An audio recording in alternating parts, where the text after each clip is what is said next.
파일로 가족 여러분 안녕하세요. 오현진 팀장입니다. 최근에 시장의 변동성이 조금 실리고 있는 것 같은데 아직까지도 이제 시장의 중심에는 반도체주가 있죠. 삼성전자와 SK하이닉스 또 가족분들께서 궁금하실 것 같아서 또 오늘 자세하게 살펴봐야 될 것 같고요. 2차 전지주도 좀 살아나는 움직임입니다. 그래서 오늘은 반도체와 2차 전지 중심으로 우리가 어떤 대응을 해야 되는지 이분 모시고 말씀 들어보도록 하겠습니다. KR 리서치의 김대준 대표님 나오셨습니다. 안녕하세요. 네, 안녕하십니까. 네, 제가 먼저 단도직 입적으로 질문 드리겠습니다. 네. 삼성전자와 SK하이닉스 지금이 고점일까요? 우리가 이제 고점은 지나고 나서 알게 되죠. 그렇죠. 고점의 최고점에서 이게 고점이다 아니다라고 해석하기는 쉽지 않아요. 과거에 파월 의장이 거품은 꺼지고 나서야 그게 거품이라고 판단할 수 있다라는 명언을 남겼었죠. 맞습니다. 그런 맥락에서 본다면 지금 삼성전자의 주가 수준이 고점이다, 아니다 라고 판단할 수 있는 가격 수준에서의 지점은 아니라고 생각하고 있어요. 다만 주가 빠질 수 있느냐라는 관점으로 접근을 해보게 되면 삼성전자의 우리가 그냥 주인이라고 할 수 있는 네. 주시장에서 모든 종목의 주인은 따로 있다라고 생각을 합니다. 사주를 얘기하는 것이 아니고 가장 많은 포지션을 가지고 있는 주체가 누구인가를 해석을 해보게 되면 삼성전자의 주인은 외국인이죠. 전체 상장 주식 한 60억 주 정도 될 겁니다. 네. 이 중에 28억 주, 29억 주를 외국인이 가지고 있습니다. 그러면 외국인 투자자들이 과연 매도에 참여할지를 우리가 판단해 보게 되면 고점인지 아닌지를 해석할 수 있을 겁니다. 지금 삼성전자의 지분율이 49.4% 정도 됩니다. 기본적으로 삼성전자를 투자하는 외국인 투자자들은 장기 펀드와 단기 펀드가 있어요. 장기 펀드의 비중은 한 48%가 장기 펀드, 그러니까 주식을 사서 절대 팔지 않는 투자 측면에서의 장기 펀드가 48%입니다. 굉장히 많은 비중이네요. 그게 과거로부터 한 30년 동안 그렇게 유지가 되어 왔거든요.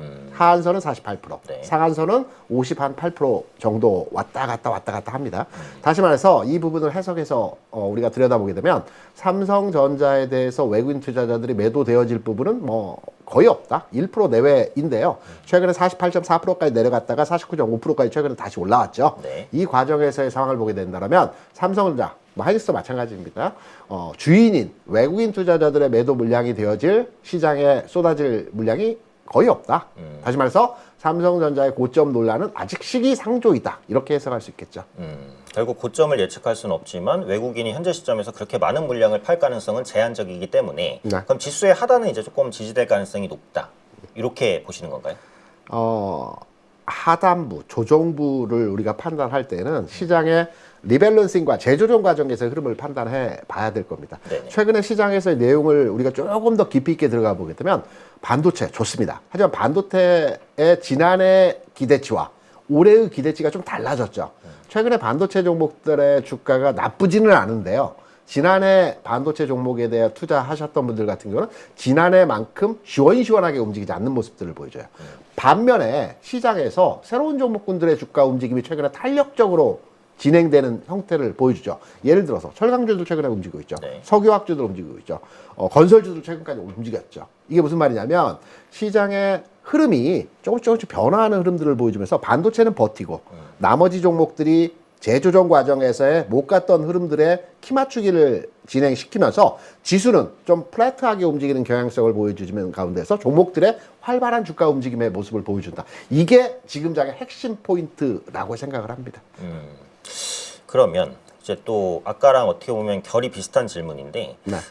반도체주가 어쨌든 실적이 너무 좋다. 네. 하반기까지 너무 좋다. 이번에 삼성전자 1분기 컨퍼런스 콜에서도 자신감을 좀 더 보여줬다고 생각을 하거든요. 네. 근데 생각만큼 이렇게 현재 시점에서 잘 가지는 못하고 있거든요. 그럼 그 이유가 그리고 말씀해주신 뭐 순환성 혹은 그 수급이 뭐 화학주라든지 이런 쪽으로 들어오면서 수급적인 살짝의 이제 확장 이런 것들 때문에 이제 수급이 좀 부족해졌다.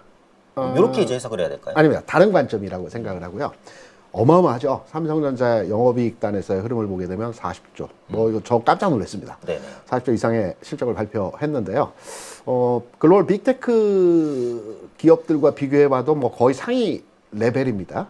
그런데 삼성전자의 이 40조 이상의 영업이익에 비해서 주가 수준은 발표 이후에 그렇게 우리가 만족할 만한 수준에서의 그 주가 흐름을 보여주지 못하고 있어요. 왜 그러하냐면 우리가 통상 지난 4분기까지 해서 삼성전자의 이익은 개선되었지만 지금 수준에서의 40조 이상의 영업이익을 발현시키지 못했었거든요.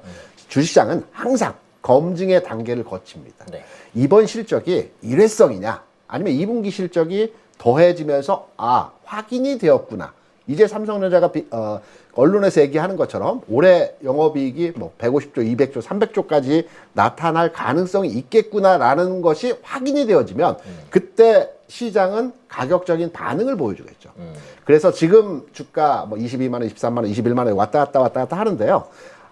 주가는 한 단계, 그러니까 지난 뭐 저점 부근에 상당히 레벨업 된 상태에서 2분기 실적을 바라보는 측면에서의 어떤 주가의 반응도 좀 정체, 탄력도와 약화 이런 부분으로 해석해야 되기 때문에 삼성전자가 대단한 실적을 발표했음에도 불구하고 주가 상황에서의 흐름은 조금 제한적이다라고 판단되는 부분은 한 번의 현상을 확인한 이후에 주가가 예상으로의 강세 현상을 보여주거든요. 두 번 검증을 통해서 확정적 내용이 발표가 되었을 때는 반응도가 좀 더 세게 나타나는 주가의 모습들을 예상해 볼 수 있을 것이다. 그래서 삼성전자의 주가의 탄력도 구간에서의 흐름은 2분기 실적이 나오는 시점, 대략 한 7월 전후 시점에서 주가가 한 단계 레벨업 되어지는 그런 모습들의 진행이 되어지지 않을까 이렇게 생각합니다. 그러면 지금 컨센으로는 2분기 실적은 어쨌든 1분기보다 더 좋을 걸로 예상이 되기 때문에 네. 그 2분기 실적이 예상치대로 나온다면 한 번 더 레벨업 할 수 있을 것이다. 있을 것이다라고 예상은 하는데요. 네네. 우리가 이제 지금 삼성전자 실적 대비의 내용적 측면을 보려면 D램의 그 가격 상승과 네.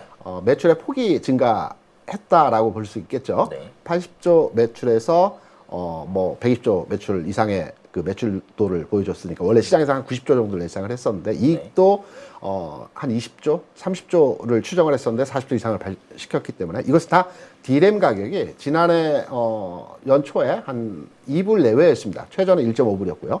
이게 8, 9월 넘어서면서부터 5불대로 올라섰고 연말에는 10불 근처까지 올라섰죠.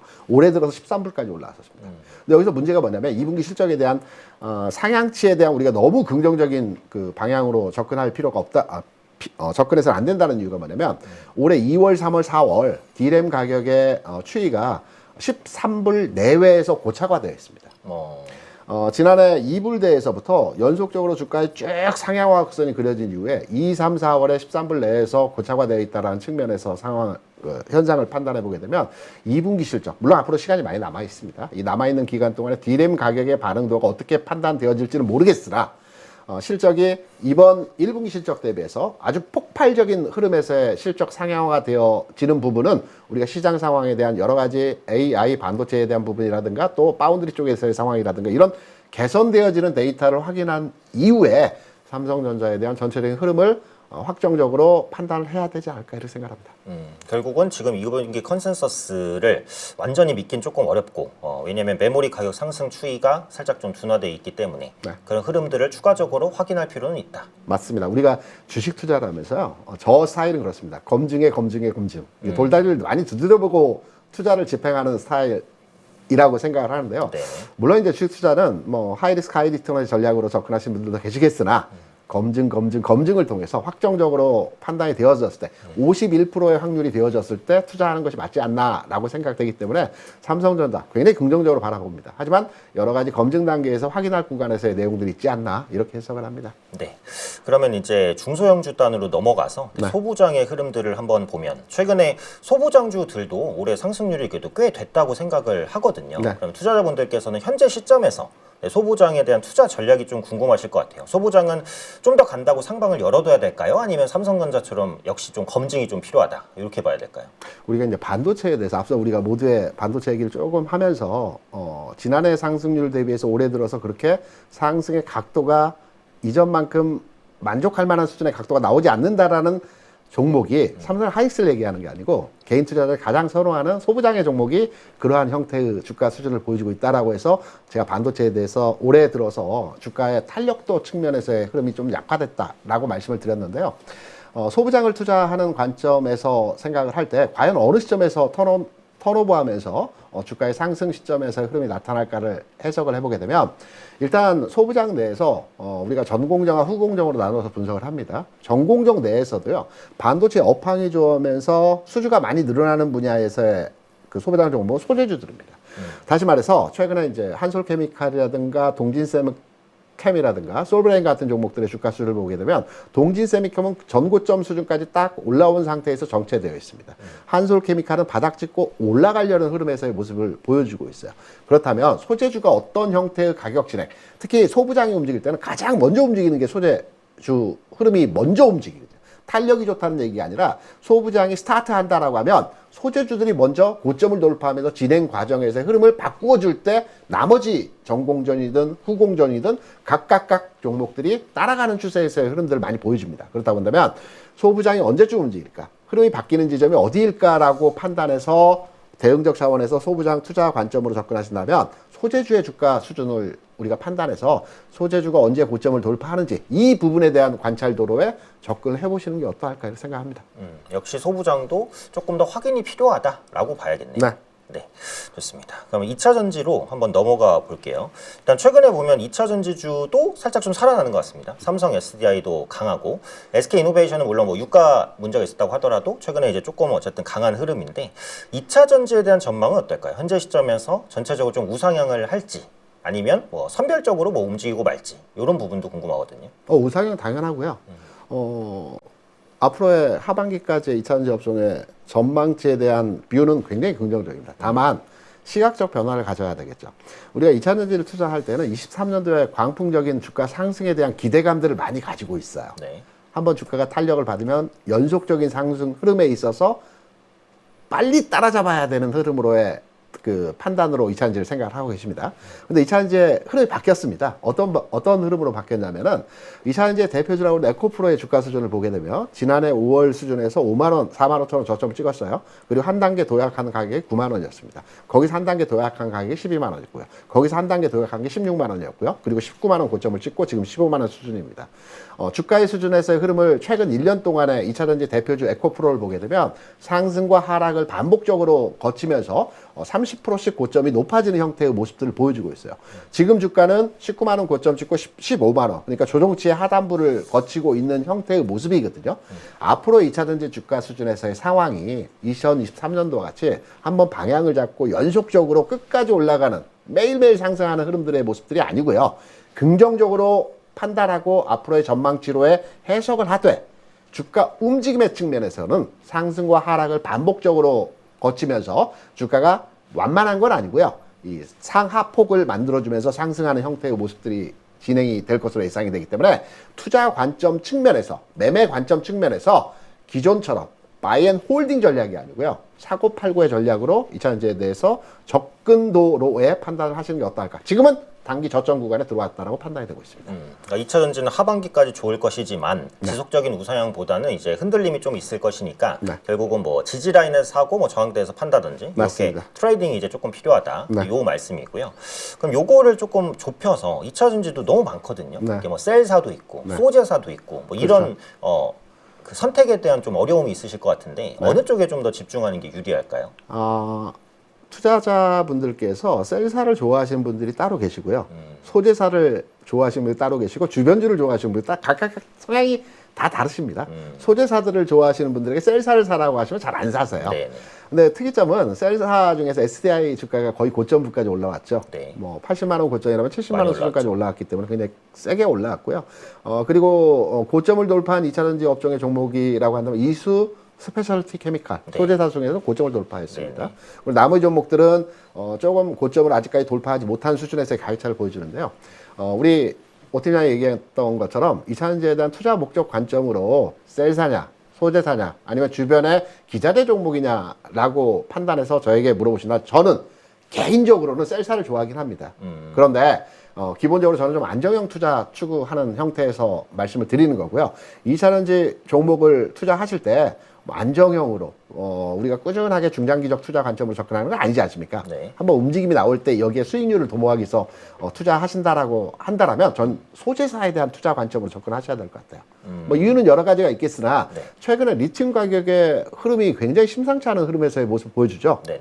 2차 전지 업종의 에코프로와 주가 수준에서의 가격이 거의 유사하게 리튬 가격이 진행되고 있어요. 앞서서 제가 에코프로 가격이 지난해 45,000원, 5만 원에서 지금 19만 원 고점 찍고 15만 원에 말씀드렸는데요. 리튬 가격 또한 지난해 2차전지 업종의 종목이 저점을 찍을 때 4만 위안 톤당 4만 위안, 5만 위안 정도 하다가 올 연말까지 해서 10만 위안까지 올라왔어요. 그리고 올해 1월, 2월, 3월 거쳐서 18만에서 14만 원 위안에서 왔다 갔다 박스에서 움직이다가 최근 한 2주 전에 20만 위안 돌파했거든요. 먼저 돌파했습니다. 2차전지 업종의 종목들은 후행적으로 따라가거든요. 그렇다면 리튬 가격이 여기에 대한 반응도를 보여주는 섹터는 셀사보다는 소재사입니다. 셀사는 완성품을 만들어서 납품하는 회사이기 때문에 소재에 대한 영향도 작거든요. 근데 소재사들은 기본적으로 제품을 만들기 위해서 원자재를 계속 충당해서 가지고 있는 부분들이 있습니다. 이게 6개월치, 1년치를 가지고 있기 때문에 이 원자재 가격에 대한 이익 평가 자산 기준이 달라지고 있어요. 그래서 이번에 실적 발표한 에코프로 같은 경우에도 매출은 그대로인데 이익이 좀 늘어났어요. 아주 크게 늘어나지는 않았지만. 네. 이게 이제 리튬 가격의 반응도에 대한 이익 개선 현상이거든요. 그래서 저는 리튬 가격의 흐름에 대한 최근 상향화되고 있는 이런 모습들을 판단해 보게 된다면 셀사보다는 소재사가 좀 더 매력적인 구간에서의 흐름들이 진행되지 않을까 이렇게 생각합니다. 그러니까 종합하면 안정형 투자를 조금 더 선호하시기 때문에 좀 더 안정적으로 움직이는 셀사를 선호하지만 탄력도는 소재가 조금 더 셀 수 있기 때문에 네. 탄력적인 매매를 원하시면 이제 소재사에 좀 더 관심을 갖자. 이렇게 한번 정리를 해볼 수 있을 것 같아요. 네.